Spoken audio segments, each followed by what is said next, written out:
Safety, prevention, fire protection. As the dry season approaches, fire disasters grow rampant. Everyone can help keep our homes safe from fires. The brave firefighters of the Bureau of Fire Protection are always ready to protect and save. Know more about Fire Prevention Month and how to do your part in preventing fires on PNA Talks. Big ideas, real conversation.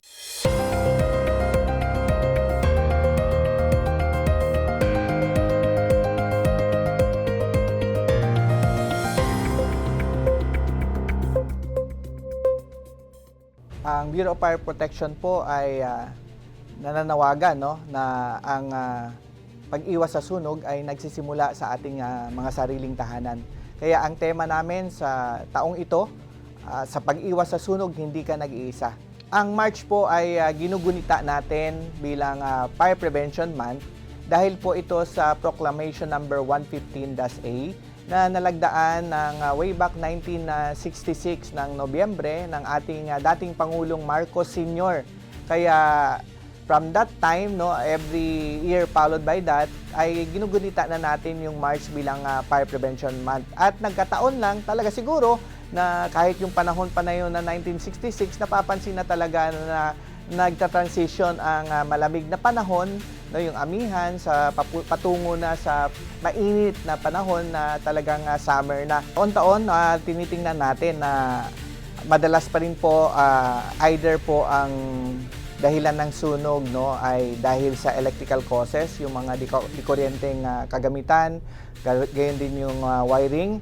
At kuminsan naman po mas nangunguna ang open flame. Ito naman po yung mga naiwan na kasinding kandila o di kaya yung mga unattended cooking equipment na nagdulot or naging dahilan na nagresulta sa sunog. So kung electrical causes po, madalas dito yung mga sa wiring system natin ay hindi na check ng maayos at naging dahilan ng sunog. So dapat po ipasuri natin yan sa mga lisensyadong electrician natin, lalo na kung halimbawa may mga naobserbahan na tayo or may napapansin tayo yung madalas na pag-tip off ng mga circuit breaker o di kaya yung fuse o di kaya yung patay-sindi yung ilaw na kahit wala namang masyadong malakas na hangin o di kaya yung amoy na sunog na plastic o di kaya goma o di kaya yung mainit na mga outlet o di kaya mga switches. So yun po yung mga palatandaan, dapat po i-check na natin yung system natin. Pagdating naman sa mga electrical appliance dahil po na-overheat o di kaya sadyang umiinit dahil yun po ang kanyang mekanismo tulad na lamang ng plancha, sadyang umiinit, naiwan pong nakasaksak, nakalimutan kaya naging dahilan po ng sunog at iba pang mga umiinit na mga dikuryenteng kagamitan tulad ng mga cooking equipment natin ng dikuryente. So pag once na iwan yan ay pwede talagang maging dahilan ng sunog at iba pang mga lalo na yung mga pagdating na yung tag-init, yung mga electric pan natin, yung mga iba pang dikuryenteng kagamitan, pampalamig, pampahangin, ay naabuso na ng husto at hindi na halos napapahinga, kaya nag-overheat. So sabay-sabay rin sa paggamit, yung na-overload o di kaya yung mga octopus connection. Kaya yun yung mga halimbawa naman ng mga electrical-related fire incidents natin. So, yung ember and sparks po, so yan po ang pangatlong madalas na nagiging kadahilanan ng nasabing insidente ng sunog taon-taon. Pag tingnan naman natin yung kahabaan ng 5 taon, yung kung i-consider natin yung data from 2021 to 2025, ang mataas po na insidente ng sunog nangyayari talaga tuwing buwan ng Abril. Halos 3,000 po ang nagiging number of fire incident tuwing Abril. Pangalawa po ang Marso. So, mga 2,800 average sa 5 taon na yan. So, ibig sabihin, may factor rin talaga yung mainit na panahon. At sobrang tuyo ng paligid, yung mga dahon sa paligid ay tuyong-tuyo. Ganon din yung mga kabahayan ay tuyong-tuyo. So, konting ignition lang from the said yung mga causes ng fire incident natin, tulad na nga ng electrical related fire incident natin o di kaya yung mga open flame o di kaya embers and sparks. So mabilis po ang pagkalat ng nasabing mapinsalang sunog, hindi lamang sa ari-arian. Marami na po ang namatay o nasawi, sa taong ito. Meron na tayong recorded na 55 casualty or fatalities no, sa nasabing mapinsalang sunog. Opo, ang goal po at mithiin ng BFP po, no, ang maitaas pa yung level of fire safety at awareness ng bawat mamamayan at magiging lifestyle na nila ito, no. Kaya yan po ang ating mithiin na yung mga kakulangan sa kaalaman ay madagdagan natin, ma-address natin yan, yung mga pabaya or yung mga madalas nagiging dahilan din ng sunog dahil sa negligence ay tinuturuan natin na paano maging talagang may malasakit, no, sa mga mapinsala para talagang maiwasan yung mga ganong paulit-ulit na nangyayaring insidente. So hindi lang naman na sunog, kahit ano pong sakuna, no, gayon din yung apathetic na reaksyon. So sa pamamagitan po ng mga interactive na mga approach natin na ginagawa, interactive learning, lalo na sa mga kabataan, yung aming Fire Square Roadshow na ginagawa na buong Pilipinas din to, yung ating partner sa isang sikat na mall, yung SM Prime nga, no, ay ginagawa natin yung Fire Square Roadshow na may interactive learning para sa mga youth and mga student na gusto nilang mag-simulate ng mga exit drill in the home, yung edit kung tawagin, or gusto nilang experience. Meron po tayong mga partners na iba pang mga national government, no, na partners natin doon maliban sa mga local government, no, yung mga DRMO natin, no, yung mga yung halimbawa PBOX natin, yung DSWD, Kapulisan, AFP. We are showcasing doon yung mga booths, no, at iba pang mga na-set up natin doon na interactive learnings para ranas ang mga kabataan natin or ma-experience sa mga kabataan natin yung paano ma-into a situation sa halimbawang sunog, halimbawang lindol, halimbawang bagyo. So through that po ay tuturuan natin yung mga bata na lalong tumaas ang kanilang level of safety, consciousness at awareness. Kung titingnan natin, ang number of incidents ay kadahilanan ay dahil nga sa open flame at gayon din yung electrical related fire. So, wag na natin antayin pa bago tayo kumilos, no? Tayo po ay maging alerto, maging alisto at mas mainam po kung tayo po ay iwas o manatiling iwas sa anumang peligro. So, yung paalala namin madalas, no, so pag-unplug ng mga di kuryenteng kagamitan natin na hindi na ginagamit, no, ipahinga rin yung mga tuloy-tuloy nating mga electrical equipment na ginagamit at tumangkilik lamang na mga DTI approved. Huwag nang tangkilikin yung mga hindi di kalidad na mga electrical na kagamitan at make sure po pag once kayo ay gumamit ng mga illumination din ng kandila, no, ay bantayan nyo ito o di kaya ilagay sa tamang lalagyanan. Huwag i-discard yung mga cigarette butts natin na yung nakailaw pa, no, dapat yan patayin talaga yung baga dahil isa rin po yan sa nagiging sanhi ng sunog. At yung mga nagluluto, huwag iwanan, palaging nakatutok at mas mainam talaga ang may sapat na kaalaman. Hindi lamang kaalaman, no, yung kakayanan paano ito labanan o supilin yung mga basic na mga fire incident kasi ang sunog po na ito ay madalas naman po nagsisimula sa maliliit lamang. Kaya mas mainam rin kung mayroon tayong mga first aid fire protection appliance, halimbawa dyan yung mga fire extinguisher na talagang subok na, no, na nakaapula ng mga maliliit na sunog at hindi na ito lumaki at naging transcend to conflagration. Kaya yan po ang amang patuloy na panawagan ng BFP sa pagkakaisa at pagtutulungan. At kung kailangan nyo talaga ang tulong po ng BFP sa oras ng peligro, huwag kalimutan yung Unified 911 system natin. 3 numero lang po yan, hindi yan basta-basta makakalimutan. No? Tumawag agad, huwag mag-live video dyan, huwag record muna ng mga insidente o anumang emergency dyan o anumang sakuna, lalo na pagsunog.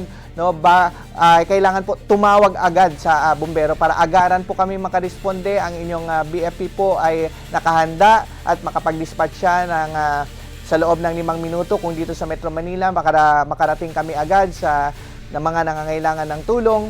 No, gayon din sa labas ng Metro Manila dahil medyo may kalayuan yung mga istasyon natin. Sa loob naman ng 7 minuto ay maaasahan nyo kami po ay makakarating agad sa mga nangangailangan ng tulong. Kaya ito po ay panawagan rin no, na wag harangan ang pagresponde ng aming mga emergency vehicles, no, tulad ng ambulansya, tulad ng mga fire trucks at mga iba pang mga emergency vehicles natin, kasi po ang pagkaantala po sa aming pagresponde ay maituturing banta sa kaligtasan ng publiko, dahil po buhay ang nakasalalay o di kaya yung mga mahalagang ari-arian. Meron po tayong ini-enforce nga na Republic Act 9514, no, yung Fire Code of the Philippines. So kung halimbawa yung mga establishment po na nangangailangan ng mga inspection from the BFP at kailangan nila yung fire safety inspection certificate for the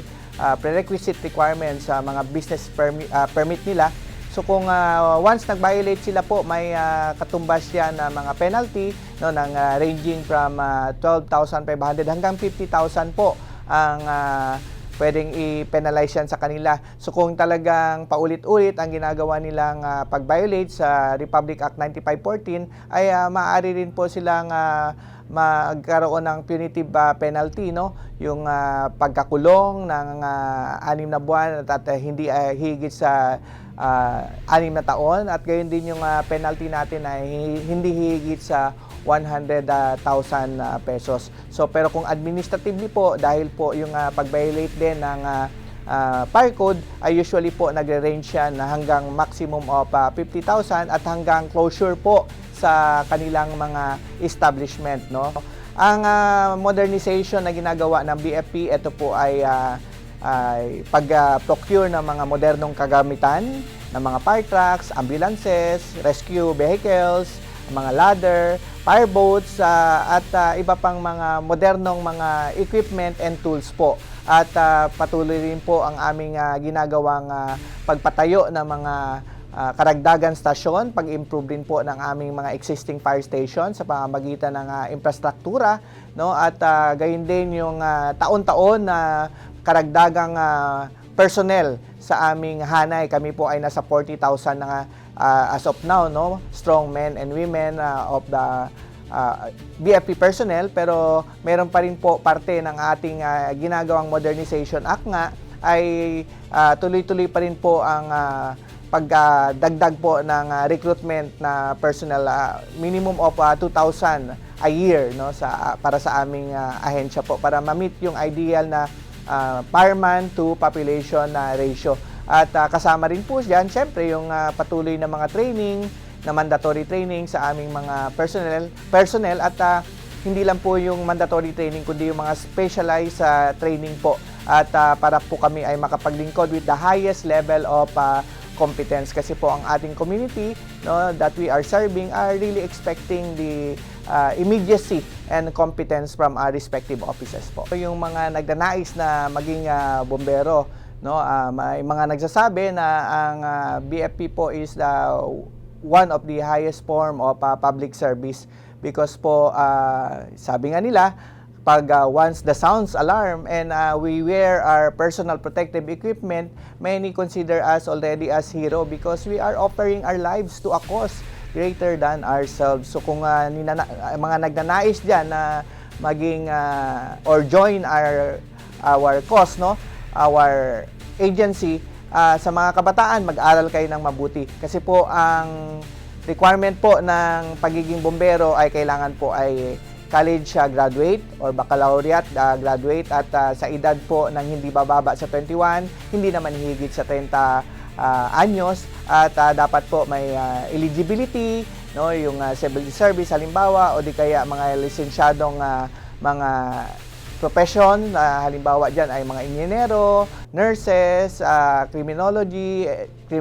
criminologists, and among others, no? Kasi po ang ating ahensya po ay malawak na po ang mandato. Kaya marami kaming mga doktor, marami kaming abogado na talagang may special profession and courses po pagdating sa pagbigay ng level or yung sabihin natin na totoong serbisyo publiko na mararamdaman ng ating BFP po, dahil na rin po sa BFP Modernization Act ng Republic Act 11589 ay hindi lamang po sunog ang nirerespondehan no? So lahat po ng natural disaster, lahat po ng man-made disaster, so lahat po ng pwedeng mangyaring sakuna, ang bombero po or BFP ay inyong maaasahan. No, kabilang na diyan yung ating emergency medical services na kung saan ang BFP po ang pinakamaraming emergency medical responders, ganun din ang pinakamaraming ambulansya at mga patient transfer vehicle.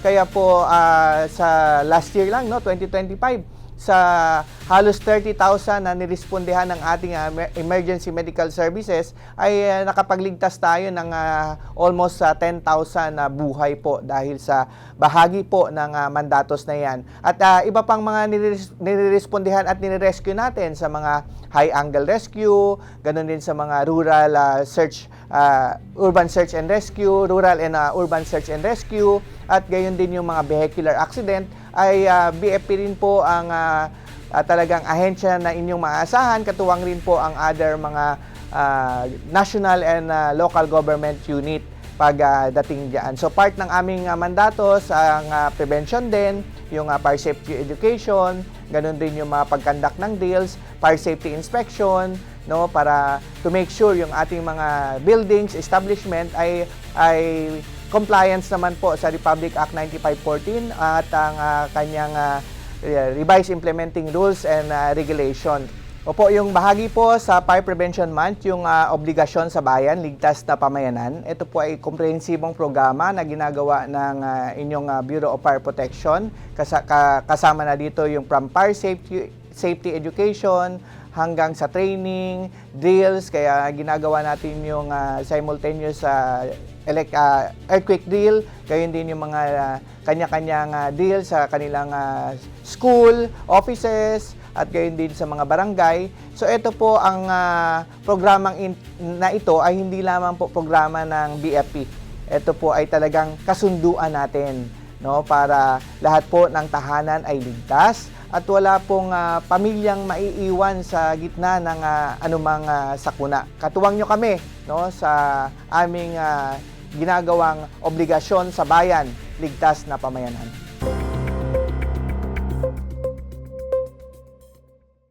Big ideas, real conversations. This is PNA Talks.